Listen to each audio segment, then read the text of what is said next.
Welcome to Everything Co-op, bringing you information on how cooperatives can help improve your quality of life. This show is being sponsored by the National Co-op Bank, NCB.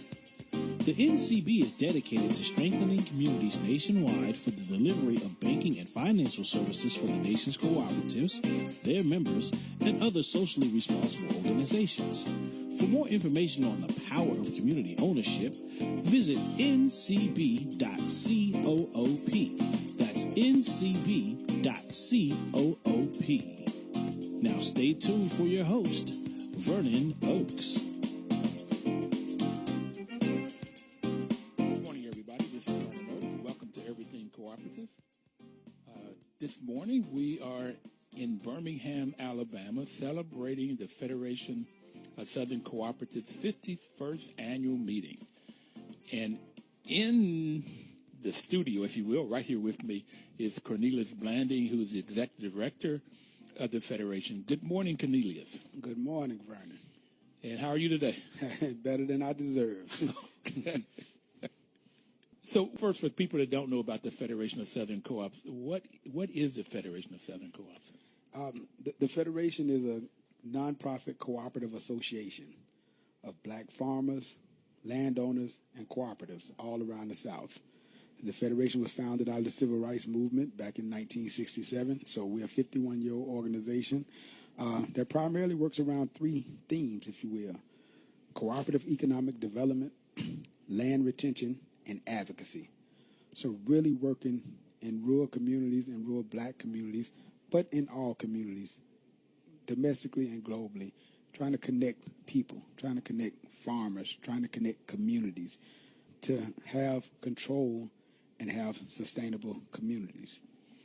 So that's cooperative economic development, land retention, and advocacy. Yes, sir. Advocacy means going out working with communities, working with legislators, working to have better programs and policies that impact the people, the communities where we work. Okay, that sounds like I was just at a meeting with Reverend Barber on this Poor People's Campaign, and it seemed like advocacy is what he talks a lot about in trying to get policy for poor folk. And that's extremely important because, what I like to say is that policy, it either promotes poverty or it plays a role in addressing it. And when it's left unchecked, typically it promotes poverty. And so people understanding legislation, understanding policy, understanding the impact that it has on their lives is important, and it's even more important that they play a role in it. So how many states does the Federation represent? We're chartered to work in 13 states, including D.C. The Federation was actually chartered in D.C. back in 1967 because we couldn't get chartered at home in the South.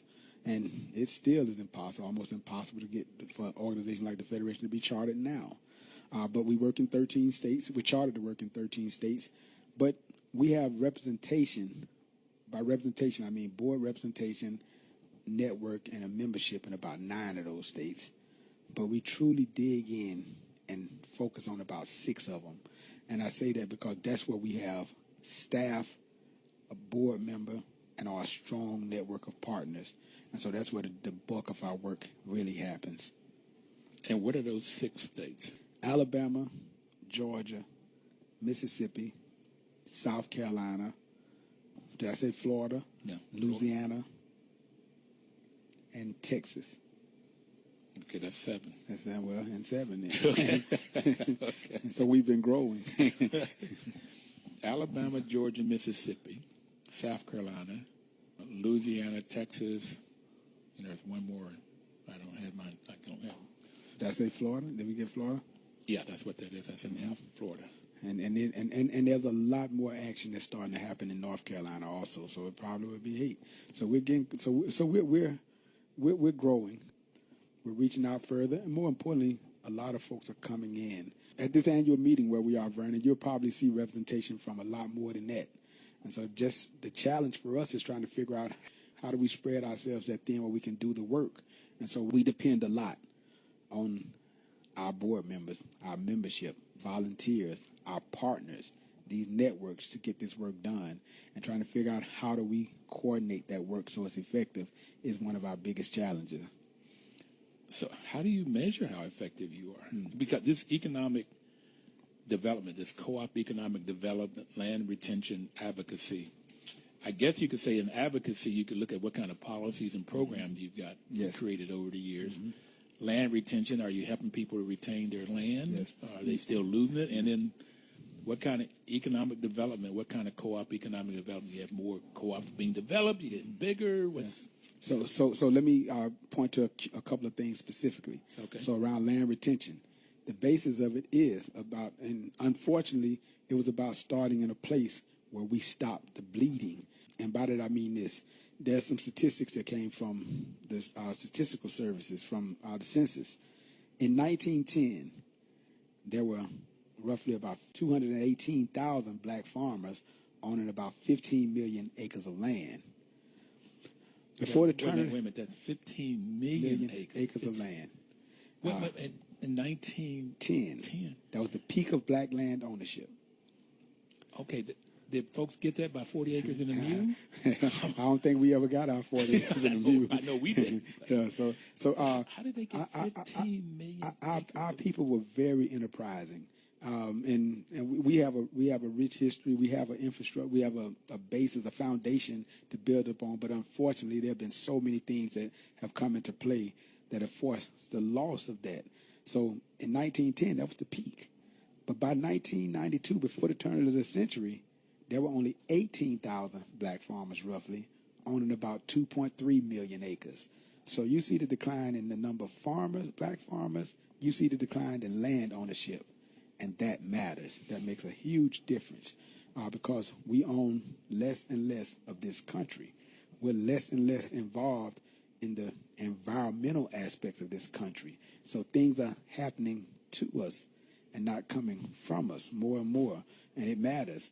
And unfortunately, the Federation came into play. And one part of this in terms of land retention was about stemming that tide, stemming that loss. So we got into this when the game was already, we were coming in the fourth quarter and we're losing. And so we're coming into the game and just trying to throw some Hail Mary passes. But to answer your question around this land issue, it's about retaining the land, retaining that land base because it's so important. And so a majority of our work is around that. But there have been some improvements here and there. There have been some folks who have gained some, and there have been some studies. And so we're trying to figure out how do we better study that? How do we better assess the impact? We hope we're starting to get better. When you look at our annual report, you'll see some of the statistics, some of the data. But we're trying to get better at studying that. But it has to be more than us. We partner with the National Ag Statistics Service, part of the USDA, the U.S. Department of Agriculture. So we have some surprising partners, some strategic partners, and we work to figure out how do we work through that, how do we measure that impact, and how do we build our work around that. Okay, so I just want to go back. 1910, there was 280,000 farmers. About 218,000. 218,000 farmers. Black farmers. With 15 million acres of land. Mm-hmm. And so we lost 200,000 farmers by 1992. It's down to 18,000, from 218 to 18. Yep. Black farmers, from 15 million acres of land to 2.3 million acres of land. So there was a huge need for the Federation because it would be interesting, we can't figure this out, but if there was no Federation and with this land retention, maybe we'd only have 0.3 million acres of land if you guys weren't around. Yeah, or maybe not. Who knows? Yeah. And that's the point. And it was so alarming that there was a Civil Rights Commission that was created. And that Civil Rights Commission, the report on it came out and said that if the trend continued the way it was, by the turn of the century, by the year 2000, there would be no black farmers. That's what the report said. Okay. I hadn't read the report, but that's what I was thinking, the way we were losing. So, okay. Monica Rain from your office was on the show once, and we got more calls that day because she was talking about the different ways that folks was taking the land, and it was literally taking, okay, particularly through heirs. So I don't want to get into that today because you only have a few minutes before you have to go to your board meeting. So what kind of co-op development have you guys been doing? Mm-hmm. Okay, so great question. So I mentioned earlier that our organization, we're an association of black farmers, landowners, and cooperatives. But cooperatives is the core part of what our organization is. The Federation was founded by 22 cooperatives. 22 cooperatives from all around the South came together from Alabama, Mississippi, Louisiana, South Carolina, Texas, Tennessee, Florida, all around the South. There were 22 co-ops came together, and they came together to create their own organization, this association, this cooperative of cooperatives, if you will, okay. To basically be there to provide economic opportunities. Again, we were created out of the civil rights movement, and at that time, as you know, there was a lot of social unrest, and the cooperatives was the economic side of that. When black folks registered to vote, as an example, they were sharecroppers in most cases. They were kicked off their land. If they worked, they lost their job. So you had to have an economic alternative in those communities. And cooperatives gave them an opportunity to create their own businesses, their own economic base, where they could participate politically, where they could do the advocacy side of things, where they could register to vote. And so that was important. And Vernon, I always say that in order for a community, an organization, or anything to be sustainable, to be successful, it has to have an economic base, a political base, and a code of conduct. And so a cooperative gives you that. It's a base to create resources, a basis to create wealth. You're talking about people coming together to form their own business that's jointly owned and controlled. Their own business, their own economic base. So it has to have that to generate resources. You got to have resources. It gives the political base because people in these cooperatives, in these organizations, in these businesses, they learn to conduct business and they learn leadership development skills on their own. They teach themselves that in the process of organizing or sustaining that business. They then go on, and there's been many cases. They go on to run for public offices. They go on to become over school boards, various things in their own communities, and that's been the history of it. So they then get that political experience and breadth, if you will. And then when you talk about code of conduct, it doesn't matter if we have an economic base or a political base if we don't have any rules to govern ourselves, if we don't understand the importance of utilizing our own economic basis, if we don't understand the importance of being politically active, if we don't understand those things, it doesn't matter because we lose them. And the church at many times was that. They gave us some kind of code of conduct, even if it was just spiritual. But they gave us that, and the co-ops build onto that. They give you those bylaws and tell you, here's how you operate. We then start learning whether it's Robert's Rules of Order of how to conduct a business or how important the bylaws are because it gives us that code. Now, here's how we behave. Here's how we act. Here's how we work together. Here's how we act cooperatively. It gives you those things. Even if you have an economic base, if you all have a political base and you all have self-interest, you go different ways. It doesn't matter. So how do we operate within the confines of that economic base or that political base? So that code of conduct is just important, if not more. That code of conduct that you're talking about, I went directly to, and I see a lot of bylaws will have the cooperative values and principles that was created in 1844 right outside of England with everyday people sewing in the textile industry. So you got the folks at the lower end, they were working poor again. They created these values. I like the values of honesty, openness, social responsibility, and caring for each other. Those codes and then those seven principles. And you'll see those embedded in a lot of the bylaws of co-ops to give you that. I never thought about it. Economic base, political base, and code of conduct. Neat. Thank you, bro. Mm-hmm. So, you're welcome. How has it been for you working for the Federation? It's been a whole lot of things. It started out as just it was a blessing. I never knew anything like the Federation existed. I've been with the Federation now 21 years, and I say I stumbled upon it. And I stumbled upon it because of other folks, other mentors who worked with me years when I didn't know anything, and I know a little bit more now. But I stumbled upon it. It was a blessing. It was a surprise to see black people, communities, owning their own infrastructure. I stumbled upon it in Epes, Alabama. I walked on the training center of the Federation. The Federation, this organization owns over 1,200 acres of land, and a training center sits on one tract of that 1,200 acres. And I was at the training center, and I was there during a community event that was being held at the Federation, facilitated by the Federation. And I looked around, and I was amazed. And I was even more amazed when I learned that the folks who were there, who were putting it on, who were participating in it, owned it. And I haven't left. And I haven't left. So it's been a lot of things. It's been amazing. It's been a blessing. It's been a challenge.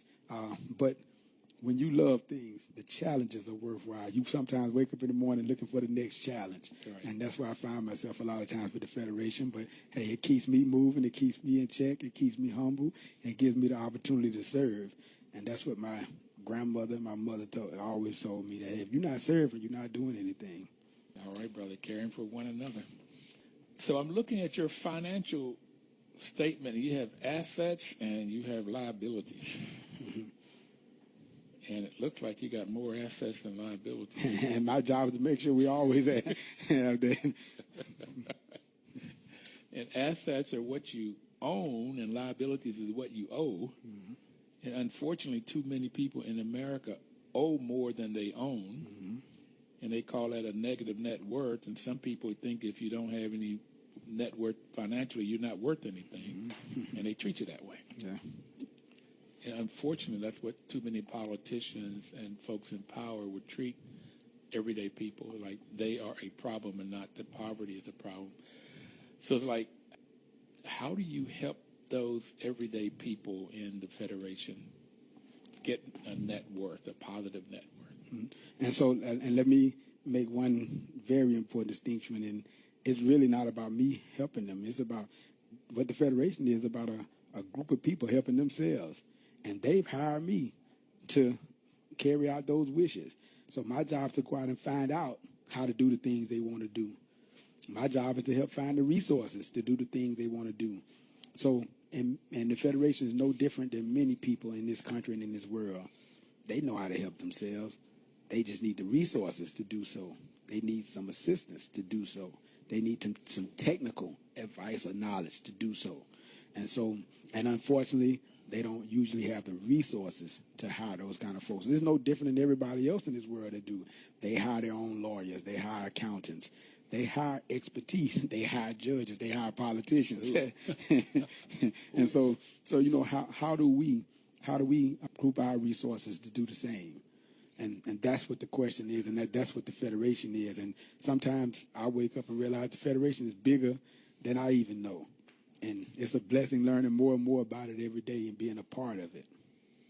So when you talked about self-help, people helping themselves, that took me to the co-op value. That's the first one they talked about, based on the values of self-help, people helping themselves, self-responsibility, democracy, equality, equity, and solidarity are the main principles of a cooperative.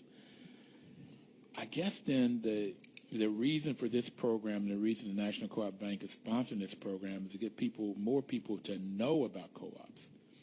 That maybe if they know about co-ops, they can find folks like you guys in the Federation to get that technical help, or other organizations like Corporate Development Foundation, CDF, to get funding to start your own food co-op or whatever other kind of co-op you may want to do. Okay, so how do we get people to know about the Federation? How do you get that? And I'll go all the way back. You said that you have staff in 6 of those states? Mm-hmm. Yes. And what do they do? So we have in 6 states we have facilities, we have infrastructure, and so the Federation fortunately owns all of its offices. It owns its training center. I work out of what we call the administrative office in Atlanta, in East Point, a part of Atlanta. There we have roughly 10 staff, and we do the administrative side of the organization. That's where our Director of Finance, that's where you mentioned Monica Range earlier, that's where our Director of Land Retention and Advocacy is, that's where our Director of Co-op Development is, that's where our Director of Communications is. That's where we have some amazing administrative staff who do the administrative work of the organization. But we also have a training center that sits on 1,200 acres, and that's in Epes, Alabama. And what we like to say is the center of everywhere, the center of the world. Epes. And John Zippert, our one longtime staff member, one of my mentors, talks about Epes being the center of the universe. But Epes is a small place about 50 miles west of Tuscaloosa, Alabama, about 50 miles east of Meridian, Mississippi. And it's the biggest employer in Epes. We have about 10 staff usually there at Epes and a lot of support staff. Again, that's where we have the grounds, the training center. We have field offices in Mississippi. We have field offices in Georgia, in Louisiana, South Carolina. So there's some field offices where we have what we call outreach specialists, led and headed up by what we call a state coordinator in each state, and then some administrative staff, and more importantly, outreach specialists, folks who are actually the core of this work, the ones who are out there interacting with our membership, with the community, with black farmers and landowners and cooperatives every single day. And our job in the administrative office is to provide the administrative support for that. Our job at our training center is to provide a mechanism for training based on the needs that they see out in the field. So all of it works together, centered around administrative folks, outreach staff, and coordinators. Sound like you got a lot of work to do, man. A whole lot. Do you like what you do? I love what I do. I can see myself doing anything else. All right, baby. What do you have plans? I know Epes, I'm going to go down there tomorrow and maybe Saturday.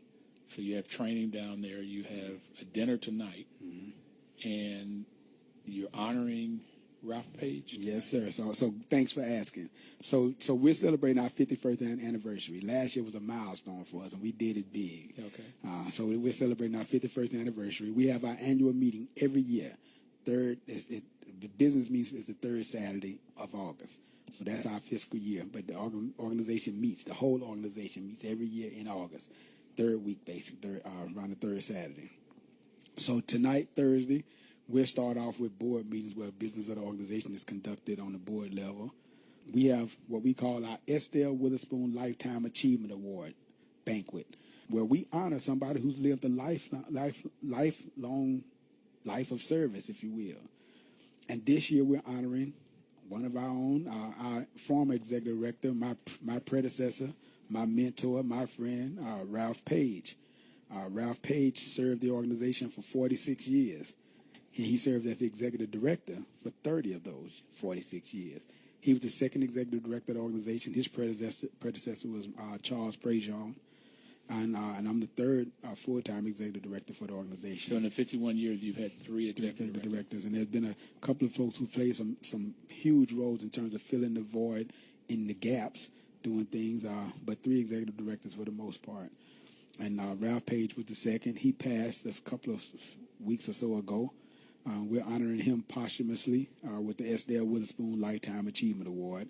That's today, Thursday. So we have many of our partners, many of our supporters here. This is it's a celebration for us, a celebration of the recipient, and this year being Ralph Paige. But it's also a time where our partners get a chance to come together and see the breadth of the organization, hear about the breadth of the organization. And it's a fundraiser for us as well. Then on Friday and Saturday, we go down to the mothership. We go down to Epes, Alabama, to our training center, which is about 100 miles west of here, of Birmingham.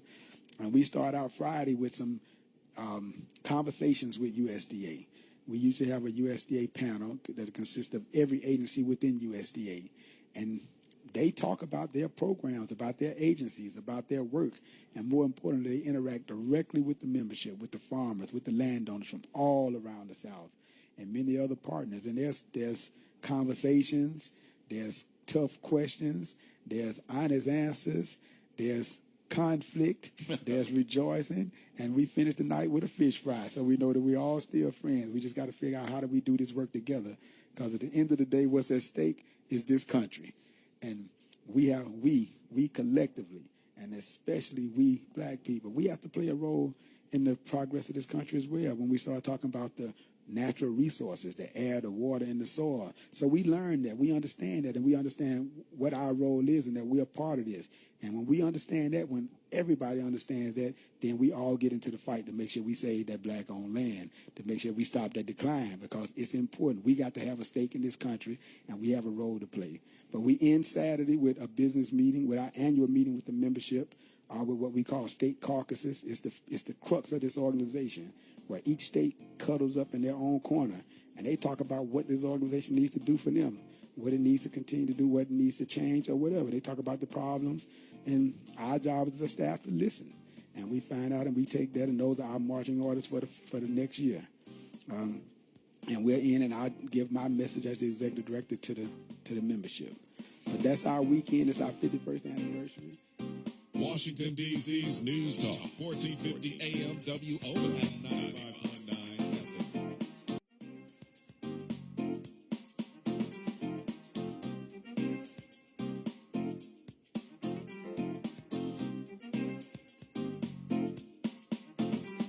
Welcome back, everybody. This is Vernon Oakes. The program is Everything Cooperative. I am in Birmingham, Alabama. We just interviewed Mr. Cornelius Blanding. He had to go to a board meeting at 10 o'clock, so he had to leave us. And we have Mr. Bruce Harol, who is the outreach specialist for Louisiana. But the National Co-op Bank is sponsoring this program to give everybody out there information about co-ops. NCB's mission is to support and be an advocate for America's cooperatives and their members, especially in low-income communities, by providing innovative financial and related services. And Mr. Cornelius Blanding told us that the Federation of Southern Co-ops, who's having their annual meeting this weekend, they do cooperative economic development, land retention, and advocacy work. And they have state representatives, state offices in 6 states. And Mr. Bruce Harol is the outreach specialist for Louisiana. Good morning, sir. Good morning. What does an outreach specialist do? Okay. We work with small and minority farmers in rural areas. We also work with individuals in the urban communities also, with urban gardens and with urban agriculture. So you try to get some good food in the city, huh? Yes. And that's all I think of Louisiana is New Orleans and their food and music. So, Bruce, how long have you been with the Federation? Approximately 7 to 8 years. Okay. So how did you get to the Federation? I met Mr. Blanding about 7, 8 years ago.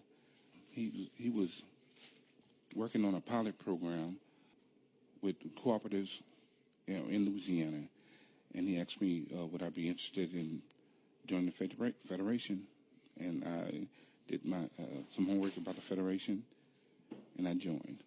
And what was your background? Were you a farmer, or what did you do? Yes, I was a farmer, and I have a degree in agriculture. So I've been in agriculture my entire life. You have a degree in agriculture. From what college? Okay, now it's ULL.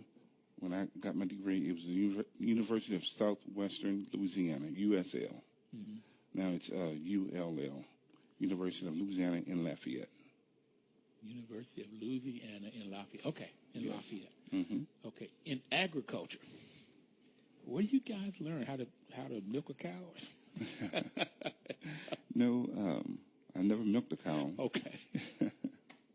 I'm a 4th generation farmer. My dad, we raise livestock like hogs, cows, and we raise grain such as wheat, soybeans, corn. Okay. In Louisiana. Yes, in Louisiana. Yeah, in central Louisiana. I grew up in a small town called Simmsport, Louisiana. And this is where we farm currently today. And it's called, what's the name of the city? Simmsport, Louisiana. Simmsport. Is it a port? No, it's on the Atchafalaya River, Simmsport. Okay. What was it like growing up on a farm in Simmsport, Louisiana? It was hard work, but it made me a man. It made me who I am today. It was long hours. We didn't have tractors, with air conditioning. When we grew up, we ate dirt, most of the day, driving the tractor. But it made me a man. It really did. So Simmsport, is that S-I-M? Mesport. One word or two? One word. Oh, I got it. Simmsport, Louisiana. Mm-hmm. All right. I don't know what it would be like growing up on a farm, and what I think of it with what I've heard. We farmed about an acre of land. We grew stuff about an acre of land, corn and green beans and tomatoes and cabbage and potatoes. Mm-hmm. And the only part I liked was harvesting. I didn't like that as much as eating, but I had to harvest in order to eat. So, but how many acres did you all have? Back then, between 150 to 200 acres. When I was growing up, we increased to 800 acres at one time, and we lost property. Landowners gave the property to other farmers. But now I'm farming approximately about 200 acres now. We are. So you are farming now? Yes, sir. So you work with the Federation? Mm-hmm. I work with the Federation on a part-time basis in Louisiana, and my sons, we farm together. How many sons? I have two boys, two sons. Okay. You're making them a man, too, huh? Yes, sir. They're both in agriculture. My youngest son, he's a senior at the University of Arkansas. He's majoring in agribusiness. When he graduates, he plans on, working for a governmental agency or in the agricultural field for 3 or 4 years. Then he plans on coming back and working for the family business. See, that's what I was thinking. That agriculture was the business side of it. But I guess it's the cropping. How do you learning how to get the best out of the soil, how to get the best crops, or how to make the soil where it won't get to where it was like during the depression of a dust bowl, but how you manage the soil, the land, and get the most utility out of it, both in terms of farming, animals, and my farming skill set was very small, and I keep thinking about, because I live in D.C., of urban farming, which you were talking about in the cities, but getting some organic farming again, because I like vegetables more than anything else. So I've been thinking about doing that, but I cannot even imagine the hard work of farming. That's like, I don't know, 5 o'clock in the morning to 10 o'clock at night or something. Yes, it's long hours, especially like right now when it's so hot. We get up and, like you say, 5 o'clock in the morning. You work until noon. It gets too hot, and we let the workers take a break. Yes, sir. Now we raise fresh vegetables. My wife and I, Harol, we started raising fresh vegetables a few years ago on our own on a small scale. We wanted to do it the old-fashioned way, and we wanted to get our hands on. Okay. So we did all the labor and all. We realized if you work in that field and you harvest your crops, you're too tired to go and sell them. Okay. Okay. So we had to hire individuals to help us. It's a must. You can't do it all. So how do you sell them? We sell them to markets. We being part of the Federation, we sell some of our vegetables to another cooperative in Mississippi, Indian Springs. We have a large church base. We sell a lot of our vegetables, locally and to our church members. I was wondering, through the Federation, the six co-op principles, cooperation among co-ops, and with the Federation having so many different cooperatives as members, that the farmers could then sell to food co-ops or other business, but I was mainly thinking of food co-ops. In some churches, I know in our church in D.C., we're different. We would pool our monies and then buy. And so we get a lot more when we buy in bulk like that, and then fresh foods. So is that the kind of things you're doing at churches around there? No, well, we just sell to individuals in the church. Okay. Yes, sir. That program that you're talking about, we've heard of it where the churches will buy, let's say, 100 boxes of vegetables. Right. And, the members just... And they separate them. That's right. Yes, sir. Do you know with that, I found out we were getting so much food we couldn't consume it all. It was a family of 4. We couldn't consume it. So I ended up giving it to my sisters and stuff. And so it got to be, and it was interesting. That was probably the best buy in terms of the city of getting good quality food and the volume of it. Yes. So, okay, so you do this working with Indian Springs in Mississippi. Yes, sir. That's right. We sell them like sweet potatoes.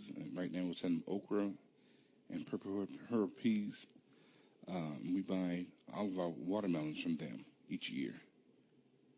From their members. They've got the sweetest watermelons. I'll put a shout out to them. But they've got the sweetest watermelons around. Well, this is Indian Springs. Yes. So you sell to them and buy from them. That's correct. We work together. That's correct. So do you just buy watermelon for you or for the community? Well, for the community. We buy them and, sell them, put a markup on them and sell them to individuals. Okay. Now you make me want some watermelon here. Okay. I'm about to take some back to our engineer, Stanley. Sound like he wants some watermelon, too. Okay. Yes. And I'm from a Vols parish. Okay. Simsport is in a Vols parish in Louisiana. And we grow the sweetest sweet potatoes in the country. So you want the best sweet potatoes, come to Louisiana. To Vols parish.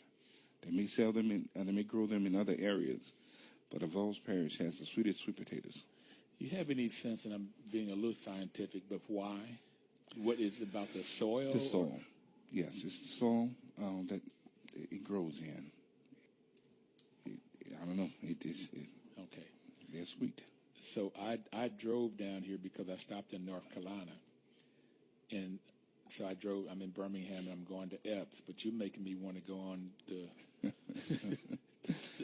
Indian Springs and Mississippi and then come on down there and get me some sweet potato. That's right. Because I found I like just baking the sweet potato and then just cutting and putting some butter on it. I don't need nothing else. And if it's sweet like you're talking about, that's... Oh, yes, they are. And when you bake them, the juice, the syrup, it comes right out while you're baking them. So make sure you put them on a pan. Yeah. It'll mess your oven up. Okay. All right. So we've gone from economic empowerment, co-op economic empowerment, having a political base and a code of conduct to how we going to cook our sweet potatoes. Okay. So we're going to take a break in a minute. And then I want to come back and talk to you specifically more about what you all do in the office there, okay, in Louisiana to help out the farmers and growing the vegetables in the city, and what you might do to help to create co-ops. Okay. But we'll be right back. Please don't touch that dial.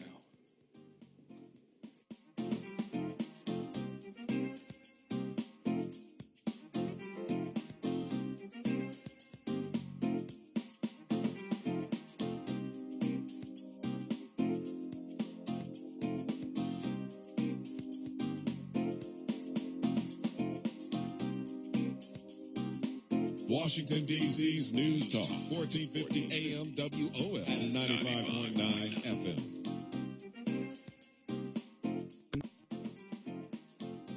Information is power, and this is Vernon Oakes.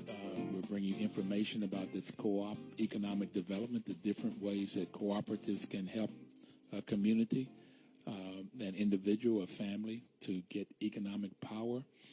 Matter of fact, Dame Pauline Green said she was the president of the International Cooperative Alliance, and she said that co-ops help people to come out of poverty with dignity.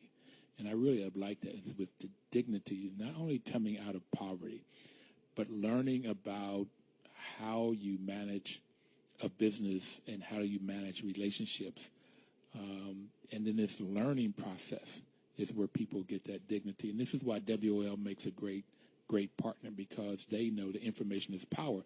But what I've also know and have learned is that information by itself doesn't do it. What does it is using that information. Information becomes power when you use it. If you don't use it, there is no power. Like having a gallon of gasoline in the corner. It's of no value whatsoever. It's not till you put a spark to it that it becomes powerful. So we're giving you information. We're hoping you're going to use it. And I'm in Birmingham, Alabama at the Federation of Southern Co-ops annual meeting. Mr. Cornelius Blanding was on the first half an hour, who is the Executive Director of the Coalition, and Mr. Bruce Harol is the outreach specialist part-time in the Federation of Southern Co-ops, and he runs the Louisiana office, and he's an outreach specialist. So he said he's been doing that for a few years now. He's been a farmer, has a degree in agriculture, has two boys who's in farming, following their dad's footprint. He's a fourth-generation farmer.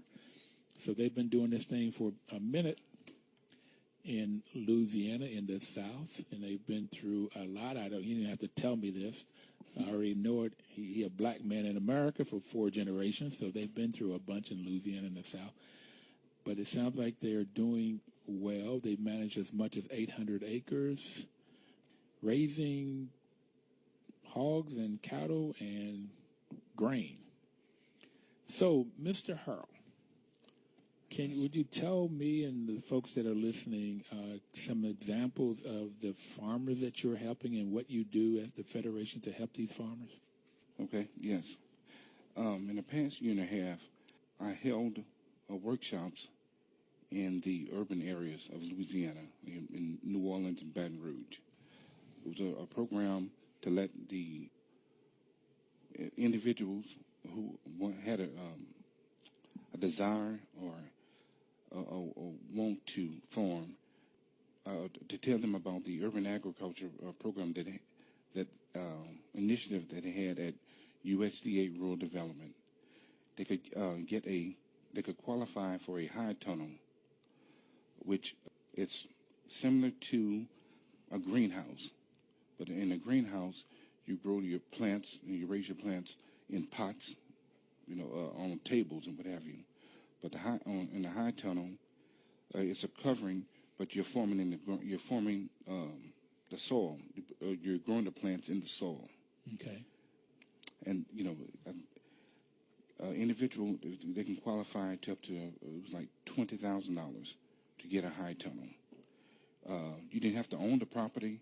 You just have to have a lease. I think it was like at least 3 to 5 years, and you could qualify, for a high tunnel through the USDA Rural Development. NRCS, the Natural Resource Conservation Service. They had an urban ag initiative. Is that still going on? Because it sounds like people like me in D.C. could maybe do that too. Is that, it could be. I don't know if it's in D.C., but yes, you can reach out to your local NRCS office, and they can let you know if that particular program is offered. Now, with NRCS, different states have different needs. One program may be offered in one state where it's not offered in another one. Okay. It's based upon need. But this high tunnel program, it's for urban agriculture. So high tunnel. Do you know how big this? You say it's not like a greenhouse, because a greenhouse you're going to grow it on tables. You're going to grow whatever, and then in pots. Well, yes, it's like a greenhouse, but instead of growing on the tables, in pots, you're raising your plants or your trees or shrubs or whatever in the soil. What it does is it extends the growing season. Let's say you're raising tomatoes, Tomatoes, normally you start, well, let's say in Louisiana, you start raising your tomatoes, you plant them outside, say in March or April. Well, the high tunnel program, you can start in January, because you're covering the area, and you're manipulating the temperature. Okay. I'd imagine it would still be hard in D.C. since January and February can be very cold, snow and cold. But in Louisiana, I could possibly see it. You still have colder weather, but not the snow. You don't get the snow down there. Rarely. Rarely, yes. Yeah. Mm-hmm. Yeah, ours is regular. So it extends the growing season. But how big is this tent, if you will? I'm going to call it that. That's what I can visualize. How big is it? Well, you can get them different sizes. It all depends on your need. Mm-hmm. If you have, let's say, half an acre, you may get it, let's say, 50 by 100. It all depends on your need, and what you qualify for, and the amount that you qualify for. You just want to make sure you can get a small tractor, inside of the high tunnel, so you can work the soil. I thought you used a pick and a shovel. That's what we used to use. No, to turn the soil was interesting. We had a horse. One of our neighbors had the horse with the plow. With the plow. Yes. Okay. And he would turn the soil, put it down, and make the rows, and then we would come. But we weed it with a pick. With a thing. Okay. That's going back a little bit. All right. I wouldn't want to do that today. But 50 by 100. That's just an example. Yeah, yeah. It could be 100 by 200, or 150 by 300. It's different sizes. It all depends on your need and what you're planning on doing. Yeah, I was thinking about what the backyards in the city might be, and it could be 50 by 100. Okay. Could be. Another thing, before you'd have to see if you have any zoning ordinances in your city, because they may not allow an individual to have a high tunnel. Got it. I'm writing this down because I'm quite interested in it. I've been interested in growing. Now, the people that do this, I would imagine, particularly if it's 100 by 300, they are going to sell this product. They can't use all of that for a family. Mm-hmm. Yeah. So do you help them, and how do you market that too, or do they do that on their own? Well, they do it on their own. Now, that's where cooperative development comes in. I try to work with a group, or try to put on a workshop. I tell the farmers or the individuals who are at the workshop, if they can start a cooperative, get at least 7 to 10 farmers who want to start farming, they can start a cooperative. Okay, just like let's say that they all qualify for a high tunnel. Let's say it's 10 individuals. They all get a high tunnel.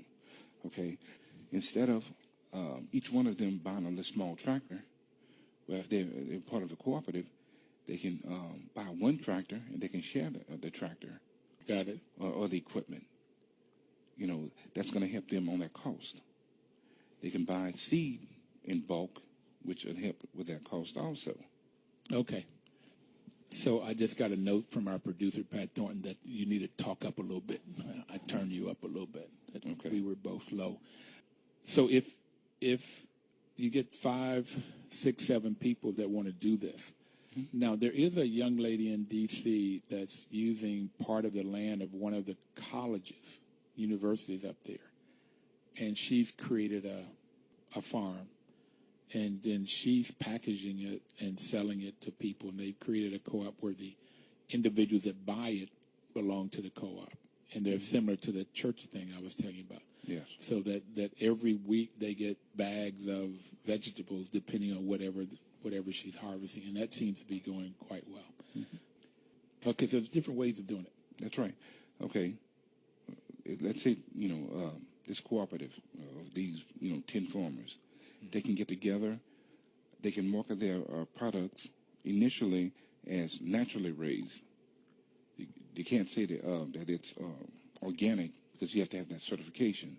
Right. But they can get more for their products. They said it's naturally raised, and using no chemicals. Right. Okay, so they can get a better price for their products.